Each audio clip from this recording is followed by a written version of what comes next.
this readjustment of tectonic plates formed what came to be known as the Syrian-African Rift, ripping open the earth along a line 6,000 kilometers long. On the Golan, the geological activity created the ridge of Mount Hermon and caused widespread volcanic eruptions in the area now called the Ridge of Mounds.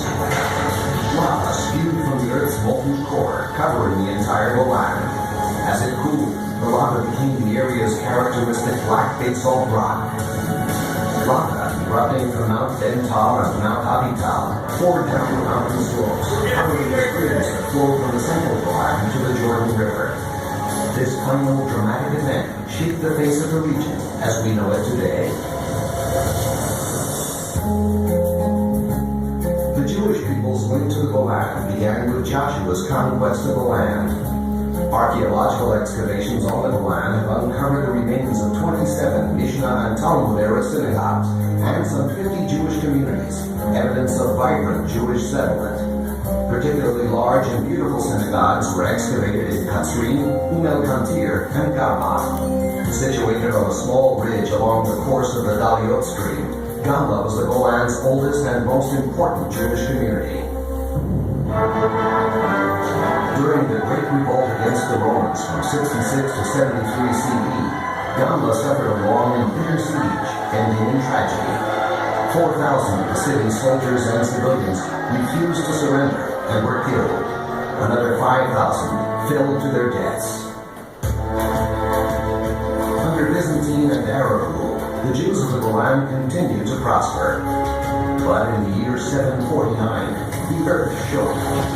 After hundreds of years of settlement, the Golan's Jewish community was destroyed by a massive earthquake. Jewish settlement came to an end.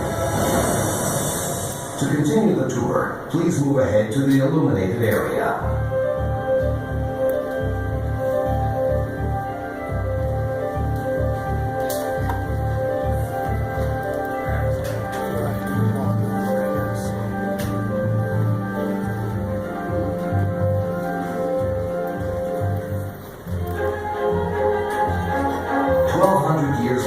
The establishment of the State of Israel proved the importance of the Golan's topography and of controlling it.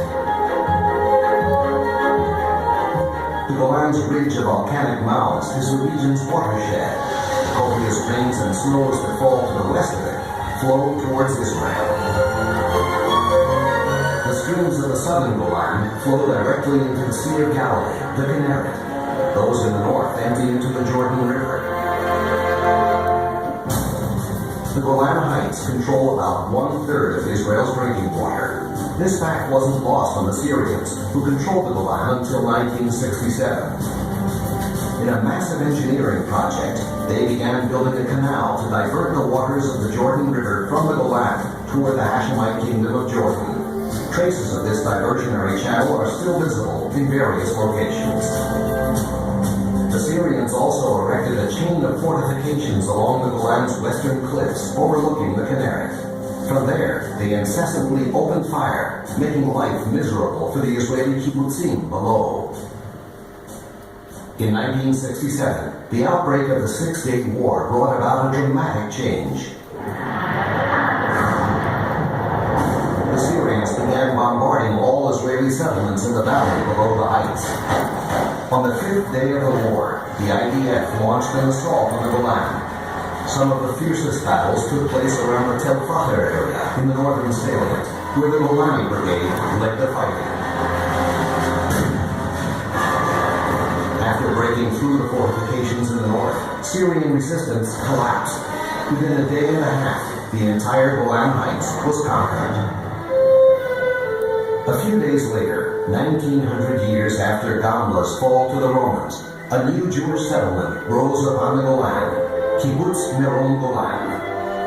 Nevo Hama, Givat Yoav, Ramat Magshinim, Ein Zivan, El Rom, and other settlements followed. Thriving Jewish life was returning to the Golan, but then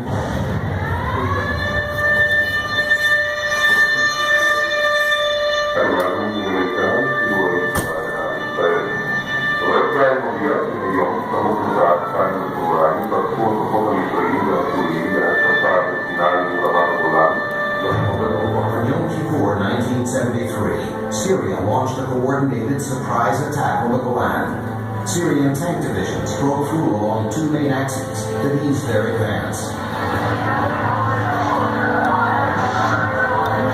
Along the northern axis, between Mount Hermonite and Mount Bental, in an area nicknamed the Valley of Tears, the Syrians came up against an Israeli tank brigade under the command of Avigdor Kahalani. In fierce fighting, the outnumbered Israelis blocked the Syrian tanks before they could cross the ridgeline.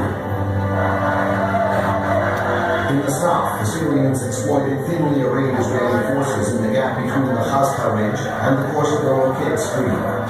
Here, the Syrians broke through the Israeli defensive lines, penetrating the Golan, and advancing along two axes, north towards Nafaq and south towards the Peak Junction. The Syrians came frighteningly close to reaching the Jordan Valley and the Kinneret.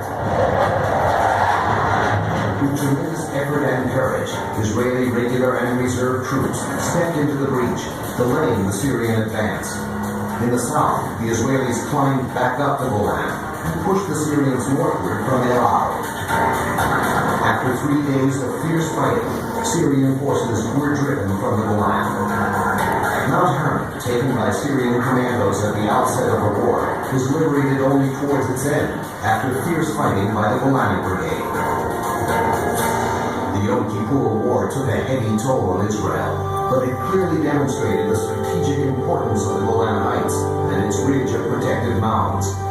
Holding this region prevented the conquest of Israel. At war's end, Jewish settlement momentum on the Golan was renewed. Dozens of new communities appeared, including the city of Katzrin, established in 1977, with a college and advanced services for the entire region. The people of the Golan Heights produce fine wines at the Golan Heights wineries and numerous boutique vineyards. They make olive oil, grow delicious fruit and exotic berries.